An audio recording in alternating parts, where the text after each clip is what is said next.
बांग्लादेश। बांग्लादेश का अस्तित्व आज भारत की वजह से है। अगर भारत नहीं होता तो बांग्लादेश नहीं होता, क्योंकि बांग्लादेश को बांग्लादेश का अधिकार दिलाने वाला, बांग्लादेश को आज़ादी दिलाने वाला कोई देश है तो वो है भारत। और भारत ने ये इतनी आसानी से नहीं कर दिया था, बल्कि इसमें भारत के 4000 सैनिकों की जान गई थी और 10,000 से ज़्यादा सैनिक भारत के घायल हुए थे। तब जाके बांग्लादेश को आज़ादी मिली थी, पाकिस्तान से छुटकारा मिला था। नहीं तो बांग्लादेश की स्थिति ऐसी थी कि आज पाकिस्तान का वो गुलाम होता। लेकिन शायद बांग्लादेश इन चीज़ों को भूल चुका है और आज बांग्लादेश में स्थिति ये है कि भारत विरोधी नारे लगाए जा रहे हैं।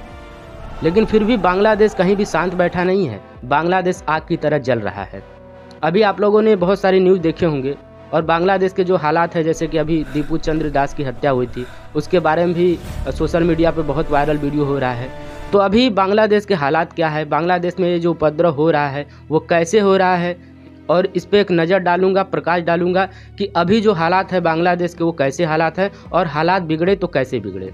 जैसा कि आप लोगों को पता होगा कि पहले बांग्लादेश की प्रधानमंत्री थी शेख हसीना, और शेख हसीना के समय में वहाँ पे उपद्रव हुआ था और शेख हसीना अपनी जान बचाने के लिए भारत में शरण ली। वो अभी तक भी भारत में मौजूद है। वहाँ के लोगों का कहना है कि शेख हसीना को वापस करो, और बांग्लादेश के कई कोर्ट में जो शेख हसीना है उनको फांसी की सज़ा भी सुना दी गई है। इसीलिए बांग्लादेश के जो निवासी हैं उनका कहना है कि बांग्लादेश की जो पूर्व प्रधानमंत्री है शेख हसीना, उनको बांग्लादेश को सौंप दिया जाए। लेकिन भारत ऐसा भी कोई कदम नहीं उठा रहा है। तो ये थी घटना पहले की। अब उसके बाद की क्या घटना होती है, जब बांग्लादेश में तख्ता पलट होता है, शेख हसीना जब भारत आती है तो वहाँ पर एक अंतरिम सरकार बनती है, यूनिस की सरकार बनती है। तो सब कुछ ठीक चल रहा होता है। ये जुलाई की बात है, 2024 की बात है। 2024 के बाद जो वहाँ पे माहौल था वो बिल्कुल शांत हो गया था, और ये 11 दिसंबर 2025 तक माहौल बिल्कुल शांत था। माहौल शांत इसलिए था क्योंकि जो अंतरिम सरकार थी, जो यूनिस की सरकार थी, वो सरकार में बनी हुई थी। अभी तक कुछ भी नहीं चेंज हुआ था। लेकिन 11 दिसंबर 2025 को ये घोषणा की जाती है कि अब बांग्लादेश में चुनाव होगा, और ये चुनाव फरवरी 2026 में होगा। अब जब चुनाव होगा तो जो अंतरिम सरकार है वो इस बात को अच्छी तरीके जानती है कि मेरा सरकार में रहना बहुत ही मुश्किल है, लोग उनको नहीं चुनेंगे। अब वो नई सत्ता किसी दूसरे के हाथ में देंगे, सरकार दूसरी बनेगी। तो जो अंतरिम सरकार है, यूनिस की सरकार है, उस सरकार को ये बात खटकने लगती है कि अब उसका इस सरकार से जाना तय है, तख्ता पलट तो होगा ही होगा। तो अब ऐसे में क्या है कि कुछ ना कुछ ट्विस्ट लाना बहुत ज़रूरी है, क्योंकि सरकार अगर ट्विस्ट नहीं लाएगी, चुनाव होगा तो चुनाव में जाहिर सी बात है कि सरकार जान रही है, जो अभी अंतरिम सरकार है, यूनिस सरकार है, वो जान रही है कि मेरा सरकार में रहना बहुत मुश्किल है। तो उसमें कुछ ना कुछ हस्तक्षेप करना चाहिए। अब हस्तक्षेप करने के लिए क्या किया गया, 11 दिसंबर तक तो सब कुछ सही था, लेकिन 12 दिसंबर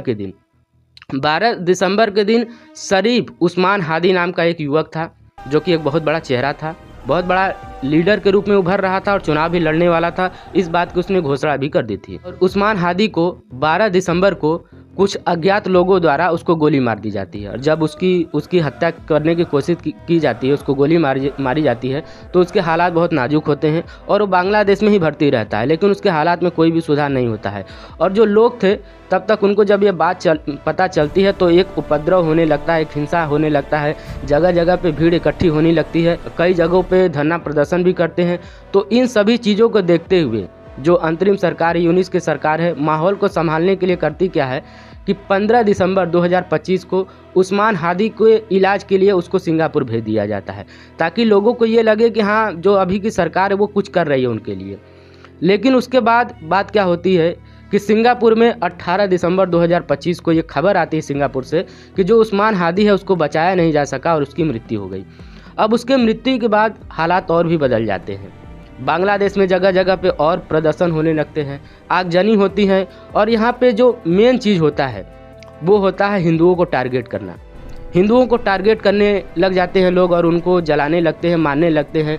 और उसी दिन की घटना है, दीपू चंद्र दास जिसको कि लोगों द्वारा, भीड़ द्वारा उसको मारा गया, उसको जलाया गया, ये घटना उसी दिन की है। उस दिन पूरा बांग्लादेश जल रहा था और शाम के 8 से लेकर 9 बजे के बाद की बात है।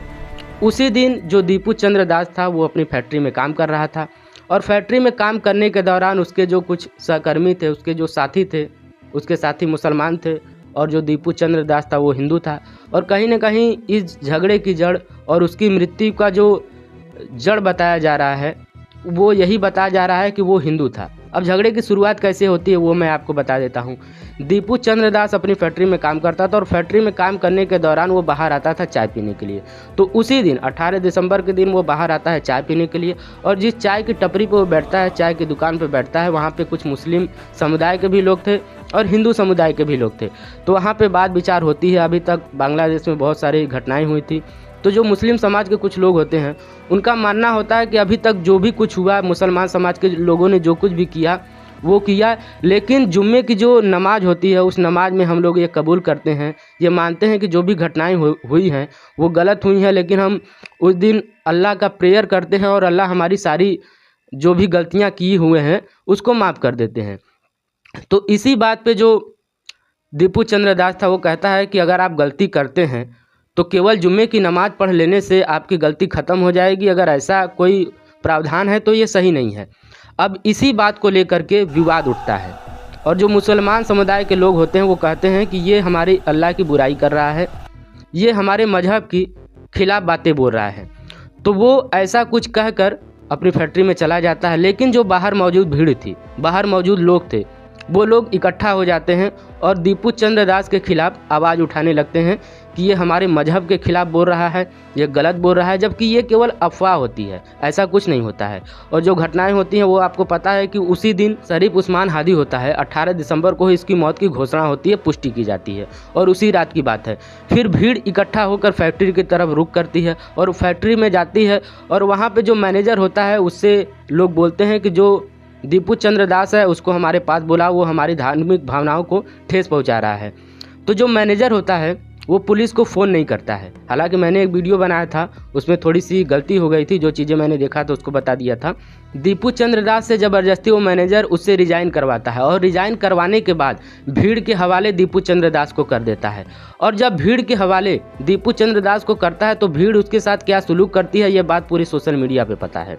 सोशल मीडिया पे आप लोगों ने देखा होगा कि भीड़ द्वारा उसे घसीटा जाता है, उसे पीटा जाता है, उसके कपड़े फाड़े जाते हैं और उसको पेड़ से लटकाया जाता है और उसको जलाया जाता है। हालांकि जलाने की पुष्टि ये नहीं है कि हाँ उसको जिंदा जलाया गया था, उसको मारने पीटने घसीटने के दौरान ही उसकी मृत्यु हो गई थी, उसके बाद उसको जलाया गया था। और जब ये बात सोशल मीडिया पे पहुँचती है, क्योंकि उसका जलाने के दौरान बहुत सारे लोग हैं जो कि वीडियो बनाते हैं और वीडियो बना के सोशल मीडिया पे वायरल कर देते हैं, और जब ये वीडियो वायरल होता है तो लोगों में आक्रोश फैल जाता है। और एक बात सोचने वाली बात यह है कि भीड़ इतनी ज़्यादा तादाद में थी और एक व्यक्ति को घसीटा जा रहा है, पीटा जा रहा है, उसको मारा जा रहा है और चौराहे पे खड़ा करके पेड़ से लटका के उसको जलाया जा रहा है, उसका वीडियो बनाया जा रहा है, लेकिन कोई भी पुलिस प्रशासन वहाँ पर देखने को नहीं मिलती है। अब यहाँ पर जो बांग्लादेश की सरकार है उस पर कहीं ना कहीं उंगली उठाई जानी चाहिए कि ये जो चीज़ें हो रही है उसकी आंखों के सामने हो रही है तो उस पर एक्शन क्यों नहीं लिया जा रहा है। आखिरकार हिंदुओं को क्यों टारगेट किया जा रहा है। अब हिंदुओं को टारगेट किया जा रहा है, इस पर एक चीज़ मैं और भी बता देना चाहता हूं आपको कि जो शरीफ उस्मान हादी था जिसको गोली मार के हत्या की गई, जिसके बाद पूरा बांग्लादेश जलने की कगार पे आ गया, अभी जल भी रहा है। तो उस्मान हादी की मैं बात बता दूँ तो उस्मान हादी कोई बहुत बढ़िया व्यक्ति नहीं था, बल्कि उसके साथ जो हुआ उसके साथ वही होना चाहिए। शायद कुछ लोगों ने नहीं कहा होगा लेकिन मैं कह रहा हूँ। मैं इसलिए कह रहा हूँ क्योंकि वो भारत विरोधी नारे लगाता था और इसीलिए वो विख्यात था बांग्लादेश में। और सिर्फ भारत विरोधी नारे ही नहीं लगा रहा था बल्कि वो बांग्लादेश को ग्रैंड बांग्लादेश बोल रहा था। अखंड बांग्लादेश बनाने की उसकी चेष्टा थी, उसकी सोच थी। अब अखंड बांग्लादेश क्या होता है और कैसे उसकी सोच थी उसके बारे में आपको बता देता हूँ। अखंड बांग्लादेश में केवल बांग्लादेश नहीं था बल्कि भारत का कुछ हिस्सा था। उसका मानना था कि पश्चिम बंगाल, असम, त्रिपुरा और भारत के कई ऐसे राज्य जिसको कि मिला करके वो ग्रैंड बांग्लादेश बनाएगा, अखंड बांग्लादेश बनाएगा। अब सोचिए कि जिस बांग्लादेश को आज़ादी भारत ने दिलाया उसी भारत का हिस्सा वो लेना चाहता है और अपने बांग्लादेश को अखंड बांग्लादेश बनाना चाहता है। सोचिए कि उसकी प्रवृत्ति क्या है। और ये घटना इसलिए ज़ोरों शोरों से हो रही है, बांग्लादेश में इसलिए विरोधी नारे लगाए जा रहे हैं क्योंकि बांग्लादेश के कुछ लोगों का ये मानना है कि जो उस्मान हादी था, शरीफ उस्मान हादी, उसको जिसने गोली मारी वो गोली मार के भारत की तरफ भाग आए, मतलब कि भारत के ही व्यक्ति थे। कुछ कहना ऐसा बांग्लादेश के लोगों का है, जबकि बांग्लादेश के में जो कुछ भी हो रहा है उसमें भारत सरकार का कोई भी हाथ नहीं है। उसमें हाथ है तो अंतरिम सरकार का हाथ है, यूनिट सरकार का हाथ है, क्योंकि यूनिट सरकार ये जानती है कि अगर चुनाव हुआ तो उसका तख्ता पलट होना तय है। इसीलिए सारे बखेड़े खड़े हो रहे हैं और इसमें टारगेट किया जा रहा है, हिंदुओं को टारगेट किया जा रहा है। अल्पसंख्यक वहाँ पे हिंदू हैं, हिंदुओं की संख्या पहले वहाँ पे बहुत ज़्यादा थी, क्योंकि पहले हिंदू मुसलमान नहीं था। पहले उन लोगों का जो बांग्लादेश है, पहले उन लोगों का सबसे बड़ा दुश्मन पाकिस्तान हुआ करता था। पाकिस्तानी जो थे वो बड़ी ही क्रूर तरीके से बांग्लादेश के लोगों पे अत्याचार करते थे और इसी अत्याचार से निपटने के लिए भारत सरकार सामने आई और बांग्लादेशियों को पाकिस्तान से आज़ादी दिलाई, तब जाके बांग्लादेश बना। नहीं तो आज भी वो पूर्वी पाकिस्तान होता और पाकिस्तान का गुलाम होता। लेकिन आज बांग्लादेश किसी दूसरे राह पे चल पड़ा है। लोगों का मानना है ये है कि आज वो पाकिस्तान की राह पे चल पड़ा है। तो अभी तक आप लोगों को समझ में आ गया होगा कि जो बांग्लादेश के हालात हैं, हालात वहाँ पे कैसे हैं और भारत विरोधी नारे लगाए जा रहे हैं तो क्यों लगाए जा रहे हैं और अभी वहाँ की स्थिति क्या है। ये सब सारी चीज़ें इसलिए की जा रही है ताकि चुनाव ना हो। अगर चुनाव नहीं होगा तो सरकार में जो व्यक्ति बैठा है वही व्यक्ति बैठा रहेगा और अपने मनमाने ढंग से उसको चलाता रहेगा। इन्हीं सारी चीज़ों की वजह से इतने बड़े कांड हो रहे हैं और कुछ लोगों का मानना है कि हाँ ऐसे हुआ है वैसे हुआ है। कोई भी चीज़ ऐसे वैसे नहीं होता है, उसमें एक बड़ी सोच होती है, बड़ी साजिश होती है। तो उस सोच को, उस साजिश को आपको भी समझना चाहिए। अगर कोई कैसा भी वीडियो बना के दे रहा है तो तुरंत उस पर आपको यकीन नहीं करना है, बल्कि सच की आपको तलाश करना है। सच आपको जानना है कि हाँ सच उसमें क्या है, तभी आप उस पर गौर कीजिएगा, तभी आप उसको सच मानिएगा। ना कि कोई बातें सुनी सुनाई सुन के आप उसको सोशल मीडिया पर वैसे ही परोस दीजिए। ये काम आपको नहीं करना है।